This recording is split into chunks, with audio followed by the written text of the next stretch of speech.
GoNat 2025, 13th and 14th of September, SS Convention, Shamshabad. Hi viewers, India's largest digital media network Suman టీవీకి స్వాగతం. ప్రస్తుతం మనతో ఉన్నారండి motivational speaker and language trainer Vijaya Bangaru Amma. ఇప్పుడు మనం మాట్లాడుకునే టాపిక్, నిజంగా ఏదైనా ఆరోగ్యం బాగలేదు అంటే హాస్పిటల్కి వెళ్తాం. అలాంటి హాస్పిటల్లోనే అత్యాచారాలు జరుగుతున్నాయి అంటే ఎక్కడికి పోతాము? అమ్మ ప్రతిసారి అంటది ఎక్కడ ఆడపిల్లలకు రక్షణ లేదు అని. సో కరీంనగర్లో ఐసీయూలో ఒక అమ్మాయిని అత్యాచారం చేశారు. సో దాని గురించి ఒకసారి అమ్మతో మాట్లాడతాం. అమ్మ నమస్తే. నమస్తే.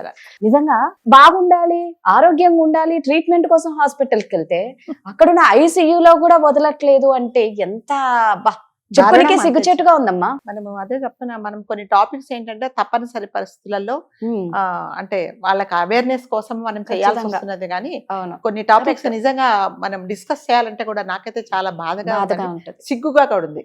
బాధ ఉంటే పర్లేదు, సిగ్గుగా ఉంది అంటే అవి అంటే అట్లాంటి టాపిక్స్ మనం అంటే పబ్లిక్ ప్లాట్ఫామ్ లో మాట్లాడాల్సి వస్తుంది కదా అనేసి. నిజంగా హాస్పిటల్ అంటే ఏంటంటే ఒక దేవాలయం లాంటిది. వైద్యులందరినీ మనం దేవుళ్ళ లాగా చూసుకుంటాము. సో వాళ్ళు ఏం చెప్పినా మన గుడ్డిగా, మనం ఎంత ఎడ్యుకేటెడ్ అయినా, మనకి ఎంత నాలెడ్జ్ ఉన్నా, అతను ఆ డాక్టర్ చెప్పింది మనం ఫాలో అవుతాం. ఎందుకంటే అతని మాట నమ్ముతాం కాబట్టి. సో అతను ఏం చెప్పినా, మీ పేషెంట్ సీరియస్ గా ఉందన్నా, అంటే ఆ పేషెంట్ చచ్చిపోయినా కూడా ఈ కాలంలో సీరియస్ గా ఉందని డబ్బులు తీసుకుంటాం. అయినా కూడా మనం ఏం అనట్లేదు. ఈ మందులు తీసుకురండి అంటే గబగబా పరిగెత్తి తీసుకొస్తున్నాం. లోపలికి వెళ్ళిన తర్వాత వాళ్ళు ఆ మందులు వాడుతున్నారో లేదో తెలియదు.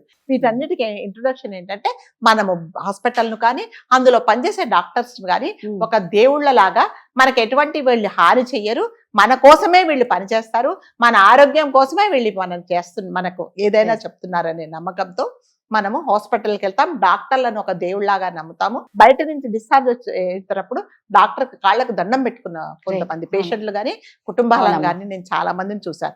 భగవంతుడి స్వరూపమే దేవుడు అని అనుకుంటాం. అలాంటిది మొన్న కరీంనగర్లో ఒక అమ్మాయికి ఒంట్లో బాగాలేకపోతే, అంటే చాలా జ్వరం వచ్చి నడవలేని పరిస్థితిలో ఉన్నప్పుడు ఆ అమ్మాయిని వాళ్ళ బంధువులు హాస్పిటల్కి తీసుకెళ్లారండి. తీసుకెళ్ళినప్పుడు ఆమెకి నిజంగానే బాగాలేదు, చాలా సీరియస్ గా ఉంది. అంటే తన అన్కాన్షియస్ స్టేజ్ లో ఉన్నప్పుడు ఐసీయూలో పెట్టేసి ట్రీట్మెంట్ ఇస్తున్నారు ఆ అమ్మాయికి. మీకు తెలుసు, ఐసీయూలో ఉన్నప్పుడు మనం ఎవరిని అలౌ చేయరు, జనరల్ గా వార్డ్స్ లోనే అలౌ చేయరు. సో వీళ్ళందరూ పేరెంట్స్, వాళ్ళకి సంబంధించిన వాళ్ళందరూ బయట వెయిట్ చేస్తున్నారు.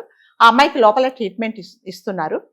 కొంచెం సేపు అయిన తర్వాత అంటే అందులో ఎవరు లేనప్పుడు ఒక ల్యాబ్ టెక్నీషియన్ అండి, వాడనే అనాలి, ల్యాబ్ టెక్నీషియన్ లోపలికి వెళ్ళి కర్టన్స్ అన్ని మూసేసి ఆ అమ్మాయికి ఒక మత్తు మంది ఇచ్చి ఆమెను బలాత్కారం చేశాడు. అంటే ఇంకా ఏం చెప్పాలండి, ఎక్కడికి వెళ్ళాలి మరి?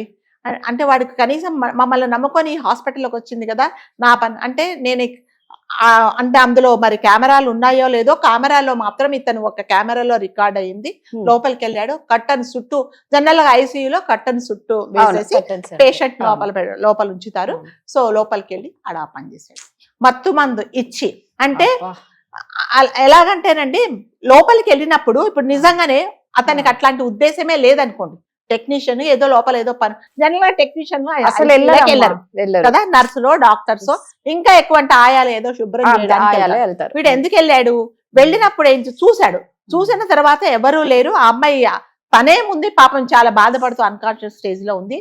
తన పేరే తన ఒంటి మీద తనకే స్పృహ లేదు. సో ఏం చేశారంటే, సరే ఇంకా ఇప్పుడు అదే అంటున్నా కదా, ఈ జనాలకి మగవాళ్ళకి ఎలా అయిపోయిందంటే, ఒక కుంటిదైనా, కుష్టిదైనా, మూగదైనా, పెద్దదైనా, చిన్నదైనా, 90 సంవత్సరాల బామ్మ అయినా, 9 నెలల అమ్మాయి అయినా కూడా మీద పడాలి, వాడి కోరిక తీర్చుకోవాలనే తయారైపోయారు జనాలందరూ. కొంతమంది మాత్రమే, అందరు కాదు. నిజంగా మగవాళ్ళలో దేవుళ్ళు లాంటి వాళ్ళు, ఆడవాళ్ళను, స్త్రీని చాలా దేవతగా ఆరాధించే వాళ్ళు ఉన్నారు, చాలా గౌరవించే వాళ్ళు ఉన్నారు. నిజంగా వాళ్ళందరికీ మనం సెల్యూట్ చేయాల్సిందే. మనం మాట్లాడుకుంటేదంటే ఇలాంటి వాళ్ళ గురించే. సో మత్తు మంది ఇచ్చి ఆమెను బలాత్కారం చేశాడు. అంటే తను బలాత్కారానికి గురైనందుకు బాధపడాలా, తన రోగానికి బాధపడాలా, దేనికి ఆమె ట్రీట్మెంట్ తీసుకోవాలో చెప్పండి. అంటే ఎలా తయారయ్యారు జనాలు అసలు. తర్వాత ఏంటంటే ఒప్పుకున్నాడు, తన పేరు దీక్షిత్. అతను చేసావంటే చేశానని ఒప్పుకుంటారు, అది వేరే. మరి చేసినందుకు మరి నీకేం శిక్ష? నువ్వు ఒక బాధ్యత గల ఒక డ్యూటీలో ఉన్నప్పుడు హాస్పిటల్లో ఇలా చేసావు అంటే దాన్ని ఏం చేయాలో చెప్పండి. టెక్నీషియన్లే కాదండి, చాలా మటుకి మనం కొన్ని తెలిసిన విషయాలు అంటే డాక్టర్స్ కూడా లోపలికి వెళ్ళినప్పుడు కొంతమంది మాత్రమే, మళ్ళీ అండర్లైన్ చేసుకోండి, కొంతమంది డాక్టర్స్ కూడా పేషెంట్ల పట్ల చాలా అంటే నీచాతి నీచంగా ప్రవర్తిస్తూ ఉన్నారు. అంటే జనరల్ గా ఏమవుతారంటే ఒక పేషెంట్ తో పాటు ఎవరైనా ఒక అటెండెంట్ వెళ్ళినప్పుడు మీరు బయట కూర్చోండి, నేను పేషెంట్ని చెక్ చేయాలన్నప్పుడు నిజంగానే మనం బయటికి రావాలి, we have to come out. అప్పుడు ఏం చేస్తున్నారంటే అదే అవకాశంగా చూసుకొని వీళ్ళు అదే పని చేస్తున్నారు అనమాట. అంటే మనం ఎవరిని నమ్మడానికి లేదండి.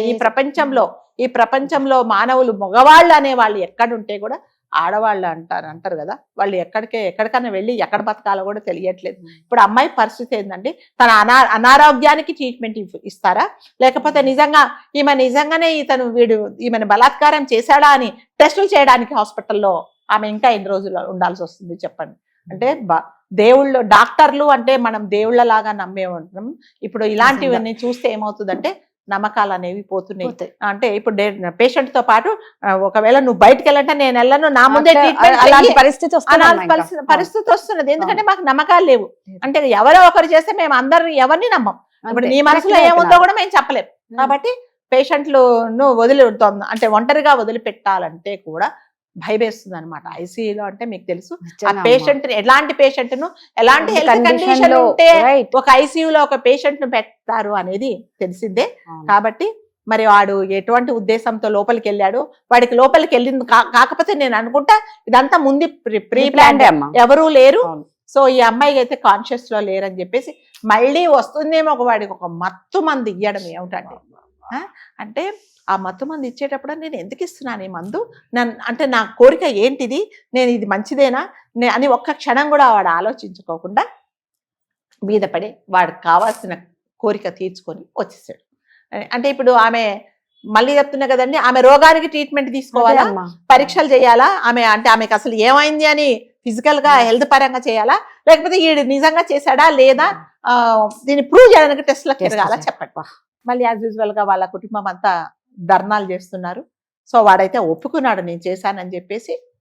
ఇంకా దీనికి ఎటువంటి శిక్ష ఉంటది అనేది ఏమీ లేదు. ఏముంటది చెప్పండి శిక్ష? కోరిక తీర్చుకోనికి అవతల మనిషి ఎలా ఉన్నారో కూడా చూసుకోనంత ఇదిలో ఉంటున్నారు చూడండి. అదే చెప్తున్నా, వీటన్నిటికీ అసలు మైండ్లలో వీళ్ళకు ఏం నడుస్తా ఉంటదో ఏంటో. అంటే ఆ క్షణంలో ఎవ్వరు కనిపించినా, అంటే నీకు ఆపోజిట్ సెక్స్ ఎవరైనా ఇర్రెస్పెక్టివ్ ఆఫ్ ఏజ్ ఒక ఆడ అనే ఒక ఆపోజిట్ సెక్స్ కనిపిస్తే నువ్వేం చేయాలంటే వెళ్ళి పడాలి, నీ కోరిక తీర్చుకోవాలి అనేలాగా కొంతమంది మగవాళ్ళు కాదు మగ పిల్లలు కూడా అలా బిహేవ్ చేస్తున్నారు. కాబట్టి ఆడవాళ్ళు ఏం చేయాలంటే మీకు తెలుసు ఏదో కొన్ని ఇళ్ల ముందు, తర్వాత కొన్ని షాప్ ముందు ఎలక్ట్రిక్ ఇది పెడతారండి, ఇట్లా పట్టుకుంటే కాలిపోతాను. అలాంటిది మనకు కూడా ఏదన్నా ఒకటి చుట్టూ పెట్టుకొని తిరగాలి. ఎలక్ట్రిక్ ఫెన్సింగ్ అంటారు. ఆ ఎలక్ట్రిక్ ఫెన్సింగ్ ఏంటంటే మీరు దగ్గరికి వస్తే మొత్తం కాలిపోతుంది, బాడీకి అలా పెట్టుకోవాలి. అలా మరి కనీసం అంటే చట్టాలు సవరించకపోతే కనీసం ఆడవాళ్ళకి మీరు అందరూ అంటే చంటి పిల్లలు పుట్టంగానే మీరు ఇది ఇస్తారు కదా, ఇంజెక్షన్ వ్యాక్సిన్ ఇస్తారు, అట్లాగే మాకు కూడా ఇచ్చేస్తే మేము బుల్లెట్ ప్రూఫ్ లాగా అంతే. అంటే మేము పెద్దవాళ్ళమైనా కూడా మాకు నిజంగా మాకు కూడా లేదు, మీరు చిన్నపిల్లలన్నా మీకు లేదు, మీకు పుట్టిన లేదు, పసిపిల్లలకు కూడా లేదు. సో కనీసం మరి అలాగైనా ఆలోచిస్తే మంచిది మాకు అందరికి. అప్పుడైతే మేము సేఫ్ గా బయటికి వెళ్తామేమో. హాస్పిటల్ కి, స్కూళ్ళకి, పోలీస్ స్టేషన్లకి వెళ్తే ఎవడేం మాట్లాడతాడో తెలియదు. అదే హాస్పిటల్కి వెళ్తే ఏ డాక్టర్ మీద పడతాడో తెలియదు కదా, ఎవరు ఏం చేస్తారో తెలియదు, బస్సులో వెళ్తే ఏ డ్రైవర్ ఏ క్లియర్ మీద పడతారో తెలియదు, ఇంట్లో ఉంచితే పక్కింటోడు ఏం చేస్తారో పక్కింటోడు కాదు ఇంట్లో వాళ్ళు ఏం చేస్తారో తెలియదు, ఎక్కడ ఉండాలో. కాబట్టి దయచేసి మరి కనీసం చట్టాలు సవరించకపోయినా అట్లీస్ట్ రక్షణ కవచాలు ఇవ్వమని మనము అందరం కలిసి ఒకసారి అప్పీల్ చేసుకుంటే బాగుంటుందేమో. కరెక్ట్ గా చెప్పారమ్మా. నిజంగా ఇప్పుడు ఇంకా అలాగే ఉంది, ఏం చెయ్యలేము. మనల్ని మనం కాపాడుకోవాలంటే మన మటుకు మనమే ఒక కవచం, రక్షణ కవచం చుట్టూ పెట్టుకొని కూర్చోవాలి, మన బాడీ కూర్చోవాల్సింది అంతే. థ్యాంక్ యూ అమ్మా.